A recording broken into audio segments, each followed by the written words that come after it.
बिस्मिल्लाहिर्रहमानिर्रहीम, अस्सलाम वालेकुम नाज़रीन, आप देख रहे हैं प्रोग्राम पब्लिक ओपिनियन और मैं हूं आपके साथ ज़रिया इरफान। नाज़रीन, पाकिस्तान और भारत के दरमियान T20 वर्ल्ड कप मैच के हवाले से आज बात होगी कि जिसके लिए आईसीसी और पीसीबी के दरमियान मुज़ाकरात जारी हैं। लाहौर में आईसीसी के deputy chairman Imran Khawaja, PCB के चेयरमैन पीसीबी मोहसिन नकवी साहब और बांग्लादेश क्रिकेट बोर्ड के सदर अमीनुल इस्लाम की मौजूदगी में होने वाली ये बातचीत न सिर्फ पाकिस्तान और भारत के मैच के इम्कान बल्कि बांग्लादेश के साथ साबिका तनाज़ात के अजाले के लिए भी फैसला कुन साबित हो सकती है।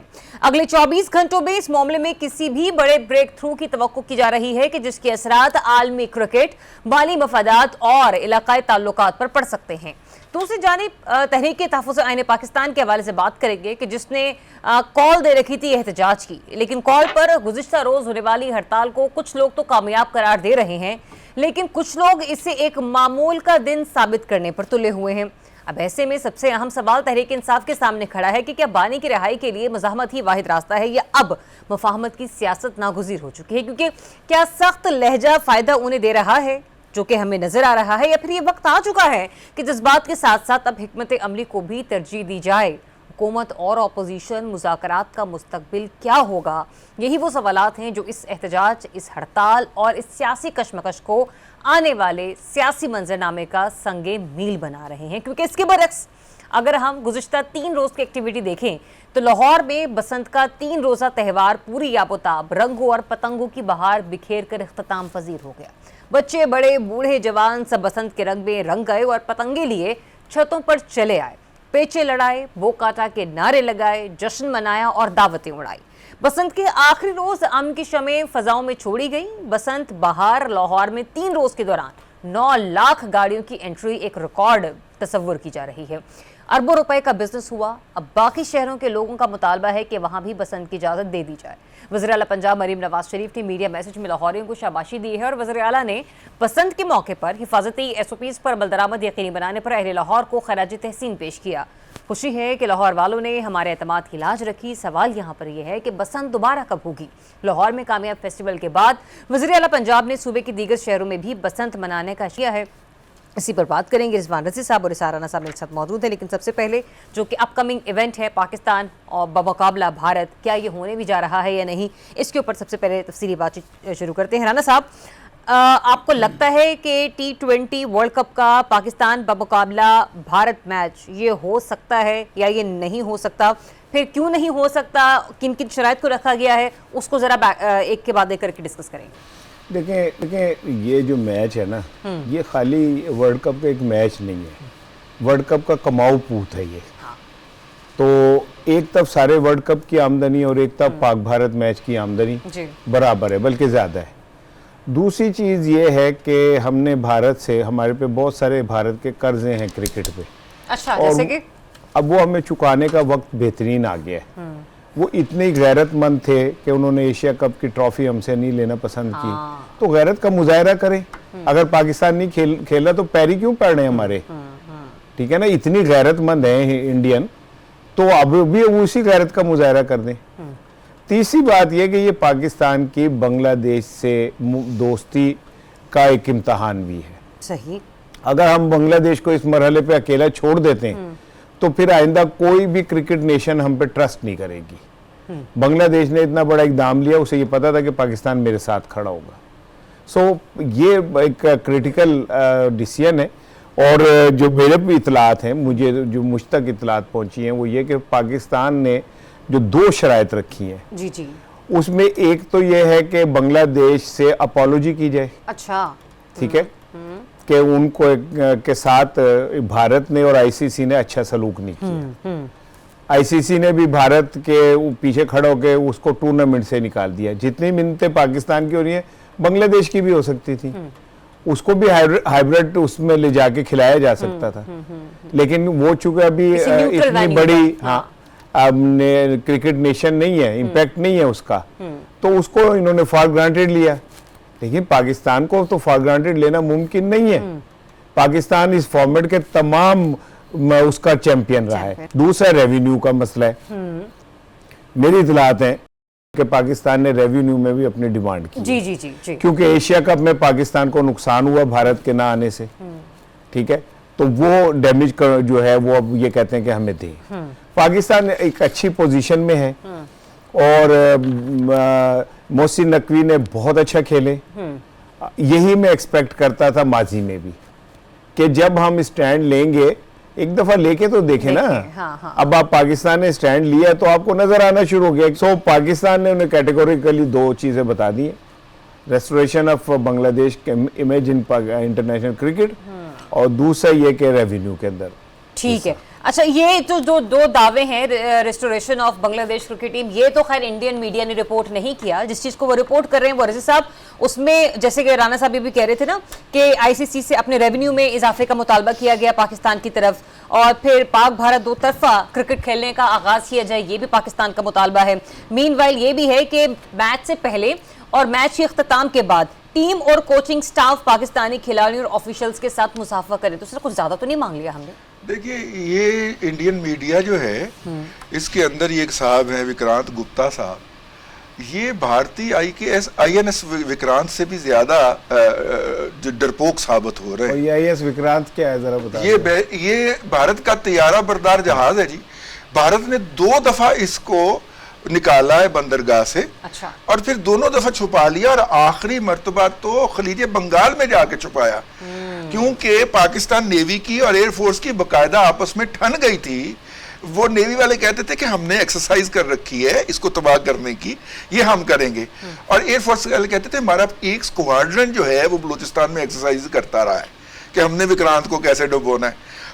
और इसी तरह का ये कोई विक्रांत गुप्ता साहब हैं, वो इस तरह की छोड़ते रहते हैं। मैं अपने भाई के खबर को या सोर्सेज को नहीं कर रहा, मैं इनके बहुत अजीज और करीबी दोस्त हैं जो आजकल तर्जुमान हैं PCB के। मेरी उनसे बात नहीं हुई, वैसे आपस की बात है, लेकिन मेरी PCB में बात हुई तो उन्होंने कहा कि ये जो विक्रांत गुप्ता एंड कंपनी जो कुछ कह रहे हैं वो बिल्कुल लायानी और बेमानी है। अच्छा। पाकिस्तान ने किसी भी मरहले पर एक आने की भी अपने लिए बात नहीं की। ठीक है, आपकी वो बात दुरुस्त है कि पाकिस्तान ने पब्लिक अपॉलॉजी का कहा है, नंबर 1। नंबर 2, इस टूर्नामेंट के अंदर जो tournament fees Bangladesh cricket board को मिलनी थी वो पूरी की पूरी मिलेगी, क्योंकि शिरकत नहीं हो रही थी तो फीस नहीं मिली। तो उन्होंने पाकिस्तान का दूसरा मुतालबा था कि वो फीस पूरी की पूरी मिलेगी। और नंबर 3, 29 और 31 में मेरा ख्याल को चैंपियन ट्रॉफी और वर्ल्ड कप फिर आ रहे हैं जिनकी मेज़बानी इंडिया के पास है, तो उसमें उनमें बांग्लादेश को भी हिस्सा देने की बात की है। कि यह है कि अगर हाइब्रिड के तहत उस वक्त कुछ ममालिक कहेंगे कि हमने भारत नहीं आना, तो उनके मैचेस बांग्लादेश में करवाए जाएं। पाकिस्तान के उस टूर्नामेंट में 9 मैचेस हैं, वो पहले के पहले ही बांग्लादेश के अंदर होने हैं, लेकिन उन्होंने कहा कि बाकियों के लिए भी वहां पर रास्ता खोल दें जो बांग्लादेश का शेयर जो है उसमें बढ़ जाए। तो मैंने जब पूछा यही बात कि क्या हमने को अपने लिए बात की है, को अपना रेवेन्यू बढ़ाने के लिए, उन्होंने कहा जरूरत ही नहीं, हम अपना केस तो प्लीड ही नहीं कर रहे, हम तो बांग्लादेश का केस प्लीड कर रहे हैं। और वो जो मंजूर इस्लाम के क्या नाम है उनका क्रिकेट बोर्ड के चेयरमैन, उनको ला के वहां पे बिठा दिया। सही। अब देखिए, ये वो भारतीय मीडिया है जिन्होंने किसी जमाने के अंदर लाहौर की बंदरगाह पे कब्जा करवा दिया था और फैसलाबाद के पास जो समंदर पाया जाता है जो कि समुद्री है, और वैसे बाय द वे वो समुद्री जो है वो समंदर सिंह के नाम के ऊपर है। अगर आपको अपनी हिस्ट्री ना पता तो पता नहीं किसने जर्नलिस्ट बनाया। ये इंडिया के मीडिया के ऊपर जो लोग बैठे हुए हैं, कहीं हवा में उगे हुए ये लोग लग रहे हैं, ना इनका जमीन से कोई राब्ता है, ना इनका कोई पानी से राब्ता है। भाई वो समंदर सिंह साहब जो थे उनके नाम के ऊपर समंदरी है जगह, तो उनको इन्होंने, चूंकि वो पढ़ा ना गूगल मैप के ऊपर के समंदर है यहाँ पे, तो वो भी इन्होंने कब्जा करवा दिया था। अरे भाई, ये जो है पाकिस्तान ने कोई अपने लिए बात नहीं की। इंतहाई जिम्मेदार जराए के मुताबिक पाकिस्तान ने सिर्फ 3 डिमांड्स रखी हैं, वो भी बांग्लादेश के लिए, और कहा गया है कि ये अपॉलॉजी की और बाकी चीज़ों की प्रेस रिलीज उसी तरह जारी कीजिए जिस तरह आपने बांग्लादेश को किक आउट करने की थी। आज 1 बजे की पहली डेडलाइन थी जो कि खत्म हो गई है और उनकी तरफ से कोई प्रेस रिलीज नहीं आई अभी तक। लेकिन राना साहब, अब नहीं तो थोड़ी देर बाद, वरना विदिन 24 आवर्स कोई ना कोई डिसीजन मेकिंग तो होनी ही है, क्योंकि अब जो अमाराती बोर्ड है वो भी बीच में इंटरवीन कर चुका है। श्रीलंकन बोर्ड जो है वो भी चाह रहा है कि किसी तरीके से ये मामला सुलझे, और हम जानते हैं कि हमारे मुत्तहिदा अरब अमारात के साथ कितने अच्छे और बेहतर ताल्लुकात है सफारती सतह पर। ओमान का बोर्ड भी। तो सर, इतने ममालिक जब एक मामले के अंदर अपनी मसालेहाना कोशिशों को करने की कोशिश कर रहे हैं, मतलब यानी कि सर अंजाम देने की कोशिश कर रहे हैं, तो आपको लगता है कि कोई बेहतर नतीजा निकलेगा? और इस सारे मामले में आईसीसी को भी कहीं ना कहीं समझौता करना पड़ेगा, क्योंकि जैसे हमने पहले बात की ना, अरबों का ये मामला है। पाकिस्तान बांग्लादेश के हवाले से तो पीछे नहीं जाएगा।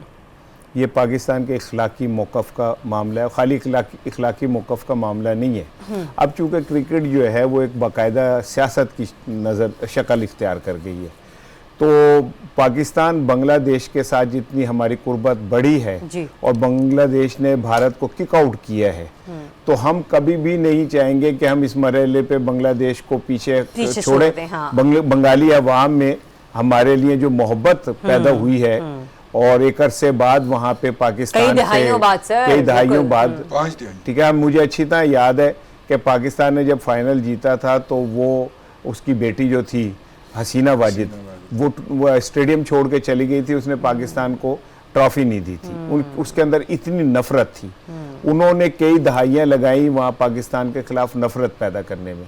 लेकिन अल्हम्दुलिल्लाह आज हम और बांग्लादेश के जो भाई हैं हमारे, वो हम एक पेज पे हैं और मुझे यकीन है कि आइंदा आने वाले अरसे में हम ऐसे ही रहेंगे। तो ये तो मुमकिन नहीं है, नंबर 1। नंबर 2 ये कि इस सारी गेम से जो एक बारीक वारदात पड़ी, वो जो इंटरनेशनल इमेज था ना भारत का, वो बहुत बुरी तरह तबाह हुआ। जो ओलंपिक के लिए ये उम्मीदवार थे ना, अब उस पर लग गया क्रॉस। कि भाई जिनके हमसाया ममालिक उस मुल्क में जाके खेलने को नहीं तैयार, तो वहां पे ओलंपिक्स कैसे हो सकती है? ठीक है ना साहब। 42 लोग हैं जो पाकिस्तान ओरिजिन के हैं, जो कि मुख्तलिफ टीमों में हैं, जिनके अंदर अमेरिका की टीम है, हाँ। स्कॉटलैंड, आयरलैंड की टीमें, उनके अंदर इन्होंने 42 लोगों को वीजा डिनाई किया है। बिल्कुल। तो ओलंपिक्स में कितने लोग आएंगे? तो ये तो एक इमेज ही उनका तबाह होकर रह गया ना। तो उनके इस पे भी ये एक भारत के लिए इतना बड़ा डिजास्टर है कि आप सोच नहीं सकती, ठीक है। और पाकिस्तान इसे जितना प्रोलॉन्ग करेगा, पाकिस्तान उतना अच्छी तरीके से भारत को एक्सपोज करेगा। बाकी ये रहेगा, ये बोर्ड इमाराती और ये वो, तो भाई अगर आप हमसे इतनी मोहब्बत करते ना, तो जो $2 अरब हमने वापस करने ना, तो तुसी कह दो कि जैसे कुछ अरसे लिए भूल जाने हैं। इस चीज ने ये बात तो साबित कर दी है कि मैच खेलने से इतना नुकसान पाकिस्तान का नहीं होगा जितना राइट लेफ्ट रहने वाले ममालिक जिनके इसमें माली मफादात छुपे हैं उनका होगा। मैच ना खेलने से, यस, मैच ना खेलने से डेफिनेटली। देखिए बात ये है कि शादी होती है ना राना साहब, तो वहां पे एक बंदा, अमूमी तौर पे आजकल तो दूल्हा और दुल्हन के वालिद को ही दिया जाता है, लेकिन रवायती तौर पे शादी के बाद एक बंदा परात रख के बैठा होता है, साथ में रजिस्टर के ऊपर लिख रहा होता है, ठीक है। और वो मेन फोकस होता है, हर बंदे ने उस बंदे के पास जाना जरूर होता है, इस्लामिया लिख रहा होता है, इस्लामिया जो लिख रहा होता है। आप उसको वहां से गायब कर दे तो शादी तो फिर टोटल लॉस वाला मामला हो गया ना। ये पाकिस्तान का मैच इंडिया के साथ ये कमाऊ पूत है, यानी 300 और 300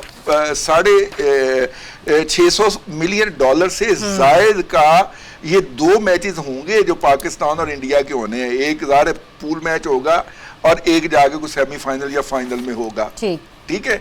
और इन 2 मैचेस को आप निकाल दें तो बाकी टूर्नामेंट के पल्ले बचा क्या रहा है के हवाले से? बिल्कुल नहीं, कुछ नहीं बचा। यानी देखिए, मुझे कल एक साहब बता रहे थे कि 10 सेकंड का स्लॉट जो है वो $4,500 में जो ऑन एयर जा रहा होता है उसमें बिकता है, ठीक है ना।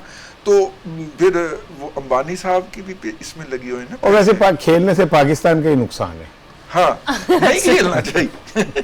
चलें, इसका फैसला जल्द ही होगा और हम उम्मीद करते हैं कि पाकिस्तानी जो है उनकी के मुताबिक हो, शायकीन क्रिकेट की उमंगों के मुताबिक है, क्योंकि हम खेलना चाहते हैं, हम गेमिंग करना चाहते हैं, हम खेल में सियासत नहीं चाहते। लेकिन जहां पर सियासत हो रही है वहां पर सियासत के साथ खेल और खिलवाड़ दोनों हो रहे हैं। अब एक ब्रेक के बाद जब वापस आएंगे तो पाकिस्तानी सियासत की मंजरकशी करने की कोशिश करेंगे। Stay tuned. जी, वेलकम बैक वंस अगेन। नाज़रीन, इस वीकेंड पर सिर्फ बसंत ही बसंत नहीं थी, बल्कि तहरीक तहफ़्फ़ुज़ आईन पाकिस्तान बशमूल पाकिस्तान तहरीक इंसाफ, जो कि उसी प्लेटफॉर्म से खुद को अब मंसूब कर रही है अपनी सियासी हिकमत अमली को लेकर। उसने भी एक एहतजाज की कॉल दे रखी थी। अब कुछ लोग इसे नाकाम करार दे रहे हैं, कुछ लोग इसे कामयाब करार दे रहे हैं। ताज्जुब की बात यह है कि जो नाकाम कह रहे हैं या जो क्रिटिसाइज कर रहे हैं उनका खुद का ताल्लुक पाकिस्तान तहरीके इंसाफ से भी है। जो हुकूमत है वो तो उसे एक जो है ना वो नाकाम कॉल करार दे रही है। रजी साहब और राना साहब के सोच रहे हैं, उनसे ज़रा जान लेते हैं। रजी साहब, आपने संडे को क्या एक्टिविटी देखी? मैं सिर्फ लाहौर के हवाले से बात नहीं कर रही हूँ, मैं ओवरऑल तमाम सूबों के हवाले से बात कर रही हूँ, तमाम शहरों के हवाले से बात कर रही हूँ। अपोजिशन की जो एहतजाजी कॉल थी ये कामयाब हुई या नाकाम हुई? देखिए, मैं तो चूंकि संडे को बाहर ही निकला और मैं बसंत नहीं मना रहा था ज़ाती तौर पे इस्लामाबाद साने की वजह से, लेकिन जो मीडिया के ऊपर जो क्लिप्स घूम रहे थे और दोनों तरफ के क्लिप हम देख रहे थे और दोनों तरफ की पार्टियों के मुतजाद दावे थे, लेकिन फिर भी अगर हम उसको देखें तो एक होता है कि मैदान के अंदर क्या हुआ, ठीक है। खास तौर पे हम ये इस बात को देख रहे होते हैं कि जो वर्किंग जर्नलिस्ट है जो कि ज्यादा जिम्मेदारी से खबर देता है, उसने इस मौजू के ऊपर अपने सोशल मीडिया पे क्या शेयर किया।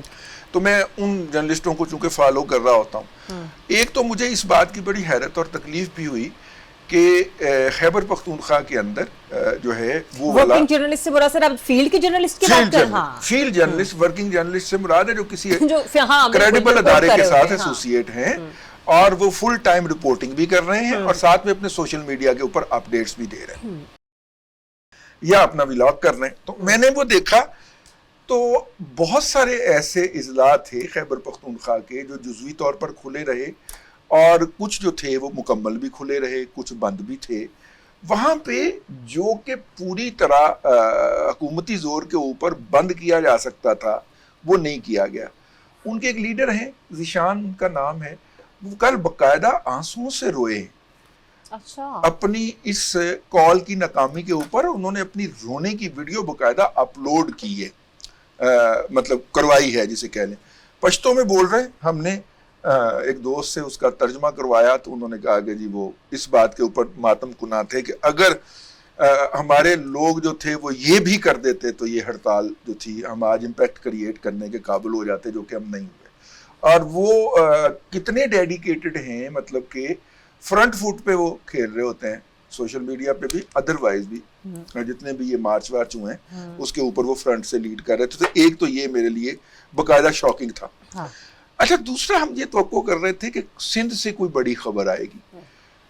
हो सकता है सिंध में कुछ इलाकों, अपना कराची में कुछ इलाकों के अंदर उसका कोई इम्पैक्ट हुआ हो, लेकिन ओवरऑल कोई वो वाला हड़ताल वाला इम्पैक्ट नहीं था। दूसरी बात, तीसरी बात ये कहने की इजाजत दीजिए कि पंजाब के अंदर और खास तौर पे लाहौर के अंदर बसंत ने ओवर पावर किया हुआ था। अगर कहीं कोई मार्केट या दुकान बंद भी थी तो वो बसंत के अंदर बस वो काटा के अंदर छुप गई, वो उस तरह से वाजे नहीं हो पाई। भले वो फैसला, हालांकि बसंत सिर्फ लाहौर में बनाई जा रही थी, हाँ जी। भले गुजरावाला था, फैसलाबाद था, सियालकोट था, मुल्तान था, वहां पे उस तरह के जो है, मैं क्लिप्स की बात कर रहा हूँ जो शेयर हुए हैं, उस तरह का कोई क्लिप मुझ तक नहीं पहुंचा। मेरे भाई तक पहुंचा होगा तो वो बता देगा। राना साहब, आपके नजदीक ये जो एहतजाज की कॉल थी ये किस हद तक कामयाब रही? अच्छा, पहले आप ये समझें कि ये एहतजाज की कॉल दी क्यों गई। चलें, जैसे भी आप समझाएं। क्योंकि कल 8 फरवरी था और 8 फरवरी को पाकिस्तान की तारीख के अंदर एक इलेक्शन की अनोखी मिसाल कायम की गई, जिसमें शाम तक ना ये अनाउंस हुआ कि पीटीआई जीत गई और सुबह पता चला वो नहीं जीती। अब इस मौके पे वो खामोश तो नहीं रह सकते थे ना कुछ तो उन्होंने एहतजाज करना ही था ना। उस दिन की मुनासबत से, उस दिन के हवाले से कुछ तो करना था। इसमें कोई शक नहीं है, दो राय, कि पीटीआई का कोई होमवर्क नहीं था।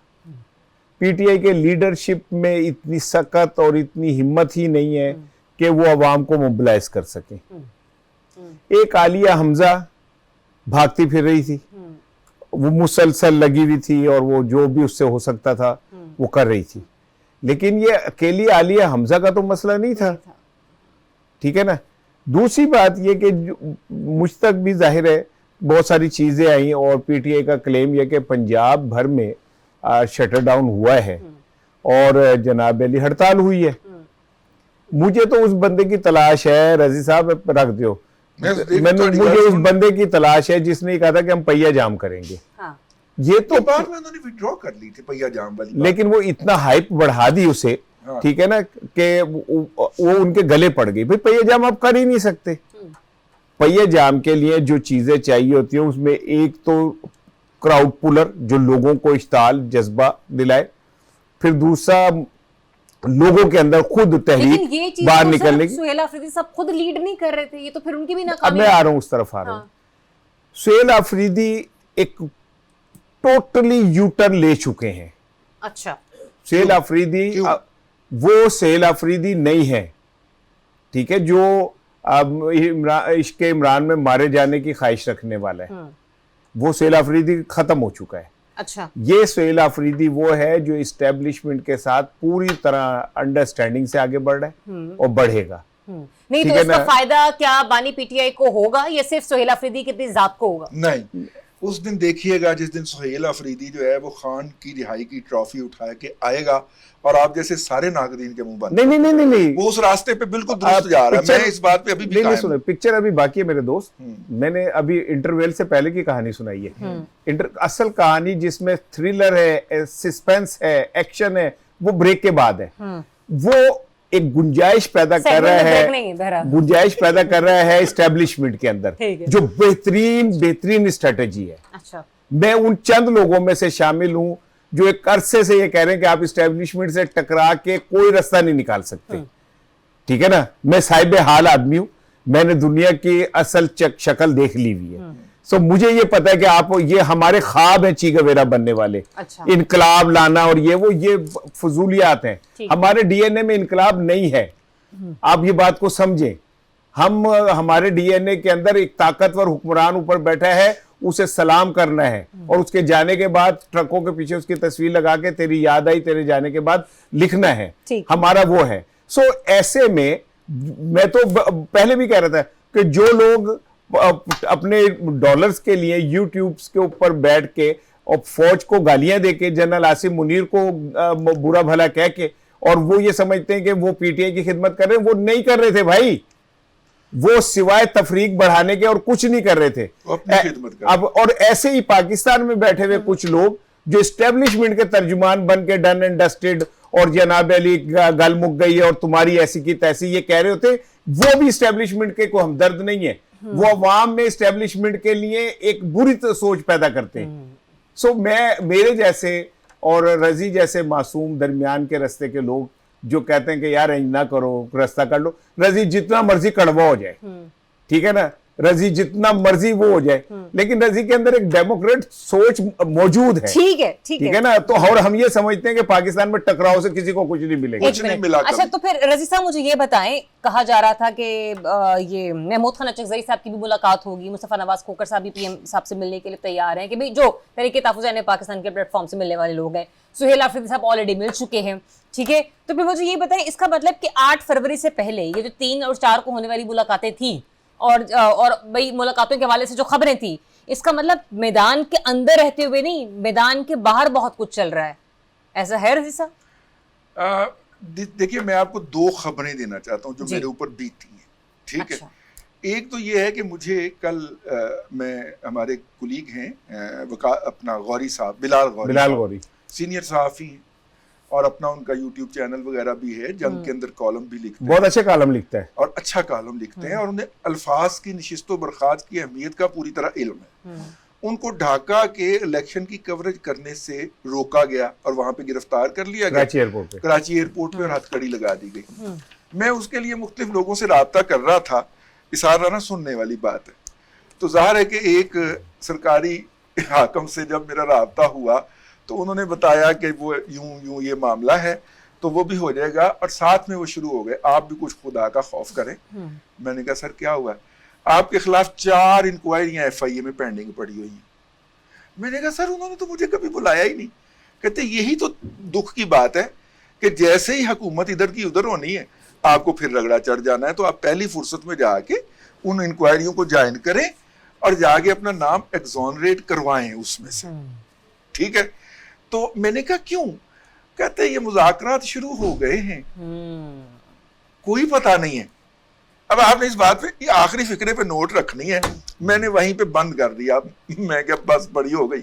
अच्छा, एक तो ये बात हो गई। नंबर 2, देखिए बात ये है कि मैंने फिर इसका फॉलो अप करने के लिए इस्लामाबाद फोन किया, तो मुख्तलिफ दोस्तों को पिंडी भी किया, तो पता चला कि ये जो बातचीत है इसके तो कई दौर हो चुके हुए हैं। ये जो इस वक्त चल रहा है ये CBM से चल रहे हैं, कॉन्फिडेंस बिल्डिंग मेजर चल रहे हैं। क्योंकि उधर वाली पार्टी का ख्याल है कि आप हमारे साथ कमिटमेंट करते, घर जाते, और बानी PTI का ट्विटर हैंडल जो है वो कोई ना कोई ऐसी बात कह देता है कि हमारी सारी की सारी बेइज्जती हो जाती है अपनी पार्टी के यहाँ, जिनको हम कायल कर रहे होते हैं कि ये कर लेते हैं हम। तो इसलिए अब दोनों अतराफ जो हैं वहां पे CBM चल रहे हैं। आप देखिएगा, आपने देखा होगा गुज़िश्ता मैं कम से कम 10 दिन से तो देख रहा हूं, बानी PTI के ट्विटर हैंडल से कोई ऐसी बात नहीं आई सामने जिससे कि कोई। पर रज़ी साहब, मुलाकात होगी तो बात होगी ना। आज नहीं, भी सुप्रीम कोर्ट मैं की अर्ज कर दरख्वास्त रहा हूं, लगी हुई थी, मुलाकात की, मुलाकात भी मैं मुस्तरद वो हो जो गई। बैकग्राउंड के अंदर जो मुलाकातें जा रही है ना, वो कह रहे हैं उसमें बहुत सारी बातें तय हो गई ठीक है। हैं, इसलिए आप अपना जल्दी जल्दी नाम एग्जॉनरेट करवाएं वहां से, वरना कुछ भी हो सकता है। अच्छा, मैं आपको रखिएगा, बताऊं मुझे ब्रेक पे जाना कि कल मैं एक प्रोग्राम में महमूद मौलवी साहब के साथ था। जी। महमूद मौलवी वो है PTI के जिन्होंने सबसे पहली प्रेस कॉन्फ्रेंस की थी। सही। हाँ, भाग गए थे। ठीक है, उनका ये कहना था कि जब इमरान खान साहब को पिम्स लाया गया है तो वहाँ पे इमरान खान साहब की कुछ मुलाकातें हुई, अच्छा जिसमें कुछ गैर सियासी लोग भी थे। अच्छा। अब इन्वर्टेड कामा गैर सियासी में इस्तेमाल कर रहा हूँ, ठीक है। महमूद मौलवी साहब ने कहा कि ये आपको चंद दिनों में प्रूव हो जाएगी बात मेरी, और बुशा बीबी पहले मरहले पे बाहर आएंगी। अच्छा। और अगर उन्होंने अच्छा करैक्टर शो किया, करैक्टर मींस जबान वबान और ये वो, ठीक तो है। फिर बात आगे बढ़ेगी। मुस्बत सियासी क्योंकि रवैया पिछली दफा भी बुशा बीबी बैरिस्टर सैफ की क्या नाम है गारंटी पे बाहर आई थी, और फिर 26 नवंबर वाला वाकया हो गया था, और फिर वो खत्म हो गया 26 था। नंबर वाले ट्रक पे चढ़ गई थी। हाँ जी। और इसीलिए अली अमीन गंडापुर की उनसे बिटरनेस हुई थी कि ये तो आपके मैंडेट ही नहीं था, हाँ, जो आपने किया है, जो आप कर रही हैं। तो और कहा यह जा रहा है कि PTI की क़यादत ने उन्हें, चले मैं नाम ही ले देता हूँ, आजम स्वाति साहब से मेरी बात हुई, उन्होंने कहा कि हमने उन्हें कहा कि आप ना चढ़े ट्रक पे, बीबी आप अपने KP में रहें, आपके डोमेन KP आप ना निकलें। लेकिन वो गई, अब मुझे नहीं पता वो क्यों गई थी, ठीक है। लेकिन अगर इमरान खान का ट्विटर ये कहे कि जी मुलाकात की वजह से बंद है, तो अभी मैसेज तो इमरान खान का बाहर आया है। अब जब ये बुशा बीबी की बहन और भाभी मिली हैं, तो इमरान खान का एक मैसेज आया है जो उन्होंने बैरिस्टर गौहर को दिया है, बैरिस्टर गौहर ने वो सेला अफरीदी को दिया है। बहरहाल पसे पर्दा मुज़ाकरात चल रहे हैं, यही वजह है कि थोड़ा सॉफ्ट रखा गया पाकिस्तान तहरीक इंसाफ की तरफ से, तहरीक तहफ़्फ़ुज़ आईन पाकिस्तान की तरफ से 8 फरवरी की कॉल को। एक ब्रेक लेते हैं, ब्रेक के बाद आपको फिर से ज्वाइन करेंगे।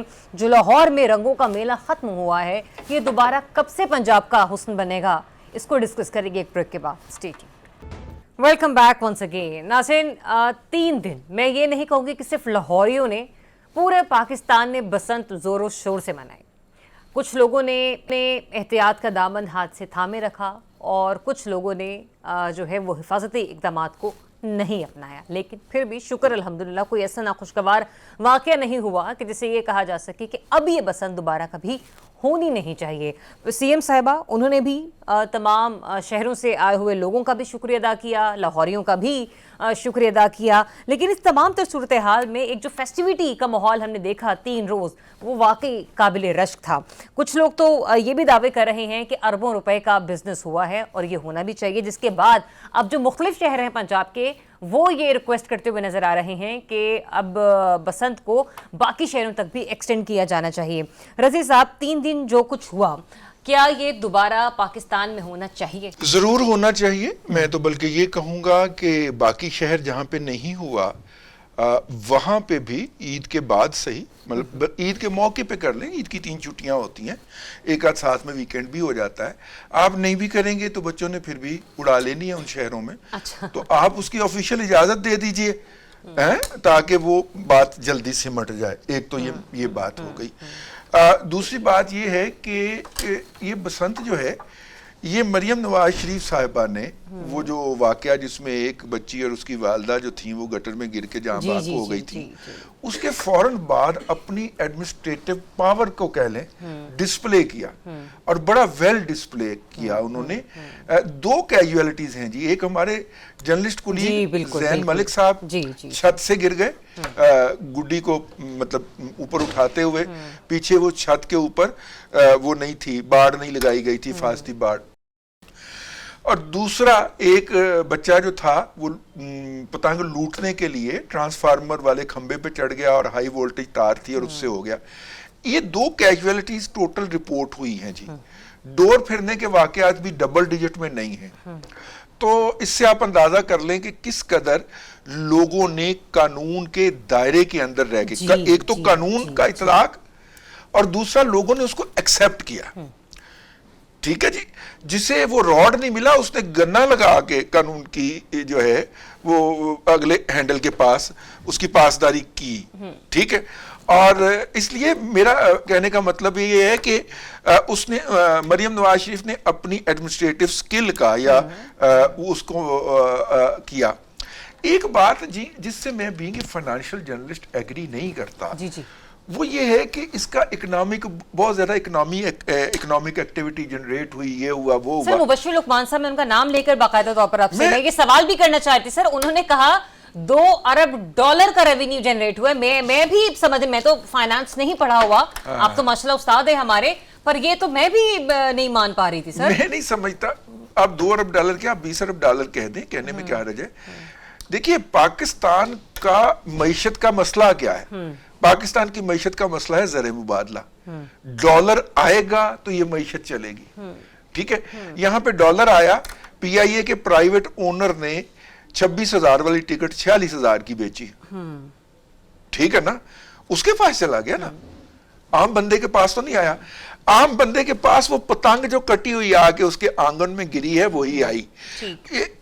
यकीनन इससे एक्टिविटी जनरेट हुई है सर। लोकल अगर सतह पर देखा है, मकामी सतह पर रेवेन्यू जरूर जनरेट हुआ है। मैं यही बात अर्ज करने लगा था।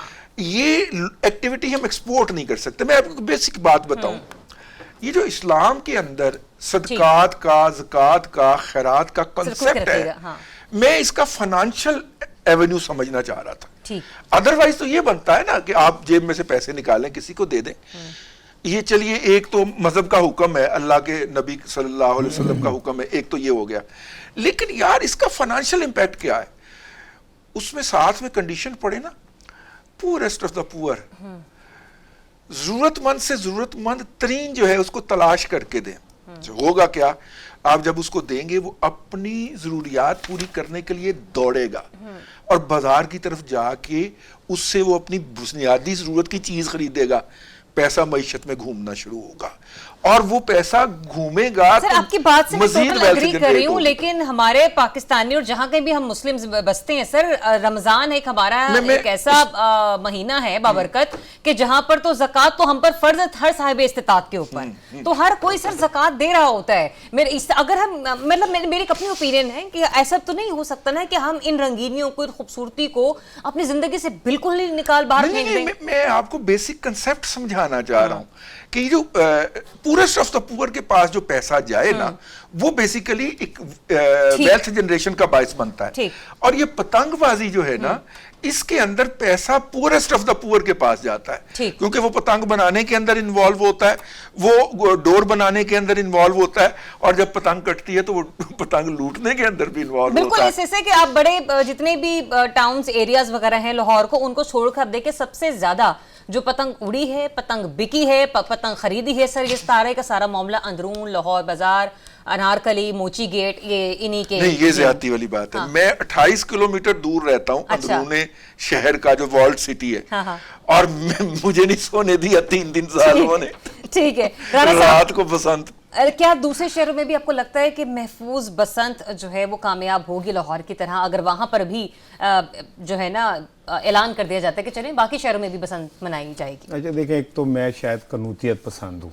अच्छा, इसे इंग्लिश में क्या कहते हैं, कनूतियत? पेसिमिस्ट। हाँ, पेसिमिस्ट हूँ। मैंने तो बसंत नहीं मनाई। ठीक। और ऑन ओथ कह रहा हूँ मैं कि मैंने बसंत नहीं मनाई।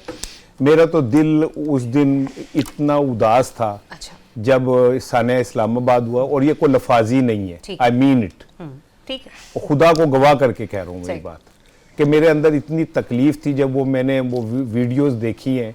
तो मेरे तो मैं ये नहीं कहना चाहिए, लेकिन मैं अब लिटरली आपदीदा था। ठीक। मैं ये एक्सपेक्ट कर रहा था कि खाली एक प्रेस रिलीज जारी नहीं होगी, बल्कि हम अमली तौर पे उन लोगों के साथ इजहार यकजहती करेंगे। सही। लेकिन अगले दिन मैंने देखा वुज़रा भी और सारे छतों पे चढ़े हुए गाने लगा के, और वो अपनी वीडियोस पोस्ट कर रहे थे। तो क्या हम एक कौम नहीं है? दुश्मन को जवाब इस तरह थोड़ी देंगे कि हम पतंगे उड़ा के उन्हें बताएंगे। दुश्मन को जवाब दें बतौर कौम रिएक्ट करके। अच्छा, क्या हम बतौर कौम रिएक्ट कर रहे हैं? हाँ, हमें दुख है, लेकिन हम तेरा मुकाबला करना जानते हैं। और दूसरी बात ये जो 2 अरब डॉलर की आप बात कर रही हैं, तो ये जो 3 दिन मार्केटें बंद रही और कारोबार नहीं हुआ, इसका नुकसान किसके जिम्मे जाएगा? जो जिन मार्केटों में बिजनेस होना था और वो मार्केटों में बिजनेस नहीं हुआ, तो वो नुकसान किसके जिम्मे जाएगा? वो दुकानदार, वो रेडी वाले, वो ठेले वाले जो बाजारों के बाहर खड़े होकर जिनके रोज की आमदनी थी, उनके पैसे कहां से आएंगे? हड़ताल वालों। ठीक है ना। दूसरी बात आ जाए हड़ताल की, मैं तो हड़ताल को कह ही नहीं रहा कामयाब हुई है या अच्छा। नाकाम हुई है, मैं तो नहीं कह रहा, ठीक है ना। लेकिन मैं तो लाहौर की कामयाब बसंत पे बात कर रहा हूं। तीसरी बात, कौन कह रहा है कि गरीबों तक ये पैसे गए? मैं तो आए, अभी चले सर्वे कर लेते हैं, लाहौर के जितनी गरीब आबादियों से पूछें कि आपको कोई फर्क पड़ा है बसंत से? भाई जिस मुल्क के अंदर 30,000 रुपए की कहने में पिन्ना बिका है कल रात एक जगह पे, अभी जब मैं आ रहा था तो मुझे एक जिम्मेदार ने बताया कि 33,000 रुपए का पिन्ना खरीदा हमने। ठीक है, क्या 1,000-1,500 की पतंग खरीदी, तो कोई गरीब खरीदेगा? जिस शख्स की कुल आमदनी 25,000 है माना या 30,000 बेची किसने सर? ठीक है, बेची किसने? जिन्होंने खरीदने वाले बेची, ने तो अमीर है। मैं कह रहा हूं ना, बेची किसने? मैं कह रहा हूं ना, ये बिल्कुल ऐसे ही है कि अगर मैं कहूं कि ईद के ऊपर गरीब भूखे मर गए, तो आप कहें कि बेचे किसने? भाई दुकानदारों को फायदा हुआ, जो ताजिर हैं, उसको आम आदमी को क्या फायदा हुआ? सर ये तो फिर सोशल रिस्पॉन्सिबिलिटी का भी तो मुजाहरा है ना राणा साहब। ओ, क्यों सोशल रिस्पॉन्सिबिलिटी? हुकूमत कहां है? क्यों नहीं हुकूमत ने तय किया कि भाई ये गुड्डी इससे ज्यादा की कीमत की नहीं बिकेगी? जब आप हर मोटरसाइकिल पे एक एंटीना लगा सकते हैं, तो आप ये क्यों नहीं तय किया? आपने QR कोड लगा सकते हैं, तो आपने ये क्यों नहीं तय किया कि गुड्डी इस रेट पे बिकेगी? क्यों नहीं छापे मारे? क्यों नहीं गिरफ्तार किया आपने? और ऐन मौके पे आपने फिर क्यों दूसरे शहरों को? आप लाहौर में बसंत मना रहे हैं, कल मुल्तान में 90 पर्चे दर्ज हुए पतंगबाजी के ऊपर। दोहरा में यार क्यों है भाई? मुल्तान में क्यों आपने फिर गिरफ्तार पर्चे किए पतंगबाजी पे? अगर वहां यहां हलाल है तो वहां हराम क्यों होगी? सर लाहौर में इजाजत थी ना, मुल्तान में तो इजाजत नहीं थी। बाकी पंजाब जो है इंसान नहीं है। नहीं, उनको तो अगले सर हफ्ते उसके लिए इजाजत फिर देंगे। आगे चल यही तो भी हम डिस्कस कर रहे हैं कि क्या अब लाहौर के बाद बाकी शहरों में भी इसकी इजाजत दी जाएगी या नहीं दे? राणा साहब माशाल्लाह माशाल्लाह, वो आप तो डिफेंड करेंगे, आप तो 3 दिन गुड्डियां उड़ाती रही हैं। सर मैं हर उस हेल्दी एक्टिविटी को डिफेंड ये हेल्दी एक्टिविटी है। जाए जाके जैन के घर वालों से ठीक है ना? पूछें, जैन के घर वालों से पूछें, नहीं होगी, जो आपने कैजुअलिटीज सेलिब्रेट नहीं हुई हैं। मेरे लिए हेल्दी एक्टिविटी इसलिए थी अभी कि रावी एक ही रोड छत में पर कल एक बच्चे बच्चा भी गिर के थे, मरा है। बड़े भी थे, खवातीन भी थी, बूढ़े भी थे, ठीक है, दीगर और स्टाफ भी था। सब इस एलीट healthy क्लास थी activity ना, को- जिनके पास पैसे थे, जेड़े चढ़गे पका सकते ने, जेड़े तिक्के छड्डो ला राणा सकते साहब, ने, राणा जिनको साहब, रोटी रहने घर में दें, दाल नहीं रहने मिल दें। रही, उन्होंने कहां बसंत मनानी है? राणा छतों साहब, के ऊपर बसंत आप मनाने ये का सुन ले, मकसद सुने। गुड्डी उड़ाना नहीं पूरा है। सुन ले क्या कहा था, जो सबसे गरीब तरीन आदमी हाँ। है, उससे कहने में फलाह शुरू होनी चाहिए, हाँ। उस पे इम्पैक्ट ठीक है ना? जाएगा उस पे इम्पैक्ट जाना हाँ। चाहिए। तो ए इम्पैक्ट क्या कि जनाब अली झुग्गी वाले या गरीब बच्चे जो थे, वो छतों पे राड लगे हुए लाइटों को देख के ये सोच रहे थे कि इधर क्यों ऊपर सोच रहे थे? वो गुड्डियां लूट रहे थे यार। खुदा का Exactly, राणा साहब। यानी वो- कनूतियत रुक ले यार, मैंने थोड़ी सी डाला। सुन ले, वो गुड़िया हाँ। लूट रहे, ये रुक जाए, इसके बाद आपके प्रोग्राम का टाइम खत्म हो जाएगा। गुड़िया लूट रहे थे, वो कितने उड़ाएंगे? हैं?